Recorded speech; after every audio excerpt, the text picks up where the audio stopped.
Hello, I'm David Frazier with the Investors Monitor, and this is our morning market prep show where we strive to tell you everything that you need to know, but nothing more, regarding factors and developments that are likely to impact the value of your financial market portfolios.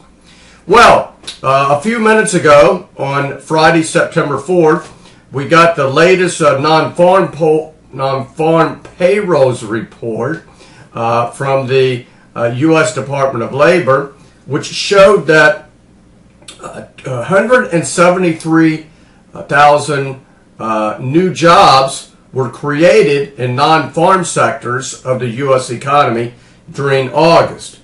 And only a few minutes after the release of those figures, all of the commentators on a very well-known mainstream broadcast financial show said that, boy, that was a strong report. That's what they said, that the employment report for the month of August was a strong report. You know, I never cease to be amazed by the ridiculous comments that are made by most of these folks. And I'll say in a moment why I say that. I mean, I don't know what these people are thinking. You know, they said it was a strong report.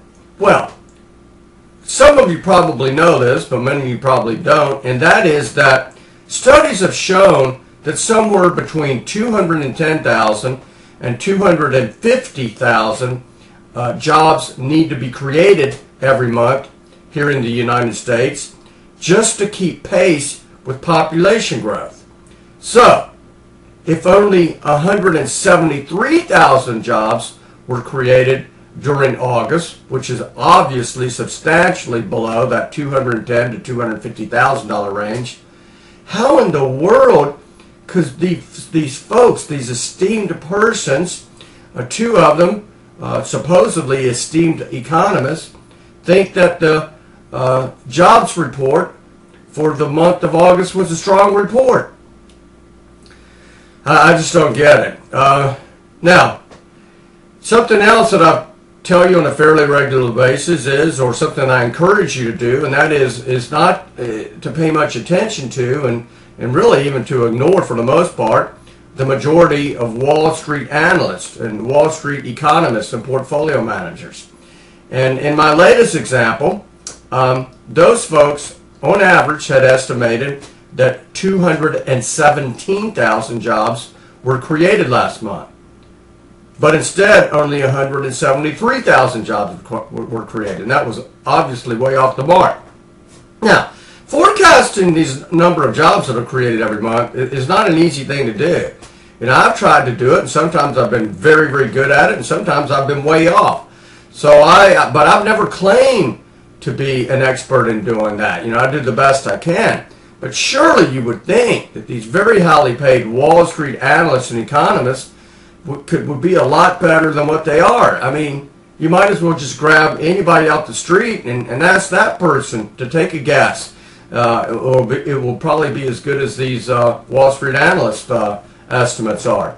So, what is this telling us regarding the 173,000 jobs that were created last month?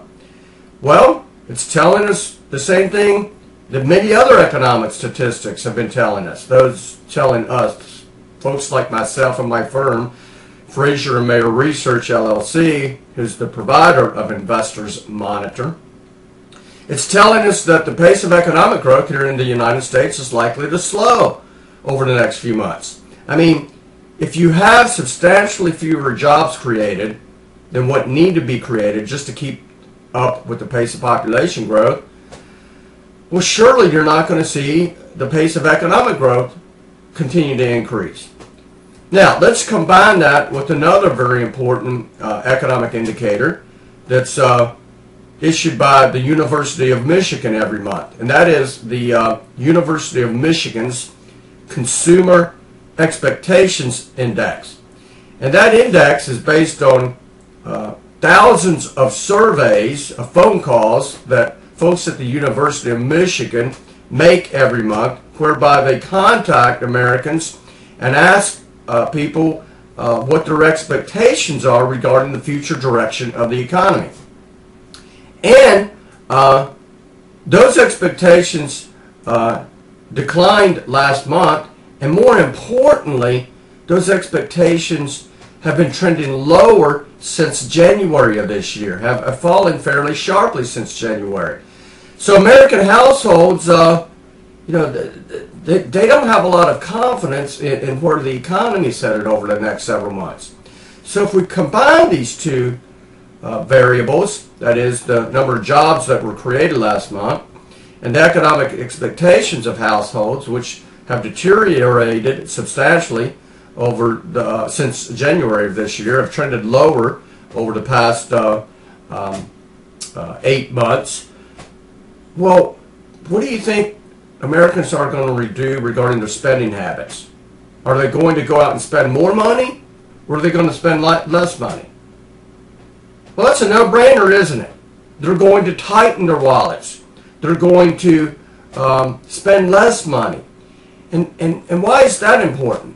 It's important because household spending here in the United States accounts for approximately 68% to 70% of the total outputs of goods and services. That is, of gross domestic product, or GDP. So if household spending declines, or at least the pace of increase slows, where do you think the economy's headed? Is it going to get better and stronger, or is it going to slow down? It's a no-brainer, isn't it? Economic growth is going to slow. So this was not a strong report on newly created jobs for the month of August. Quite the contrary, it was a fairly weak report. And financial market participants, in the aggregate, are not dumb, and they reacted properly early this morning.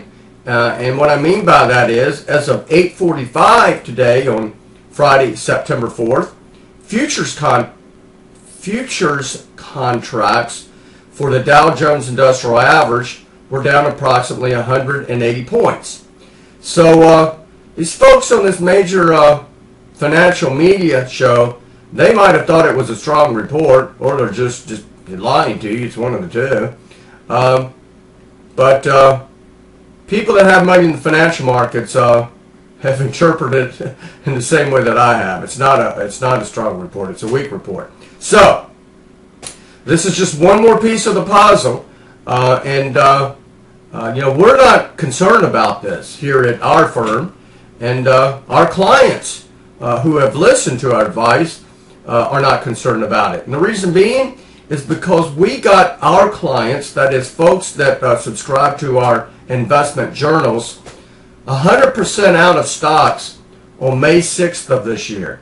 That's approximately 2 weeks, only 2 weeks before the major U.S. stock market indices peaked and have trended lower since then.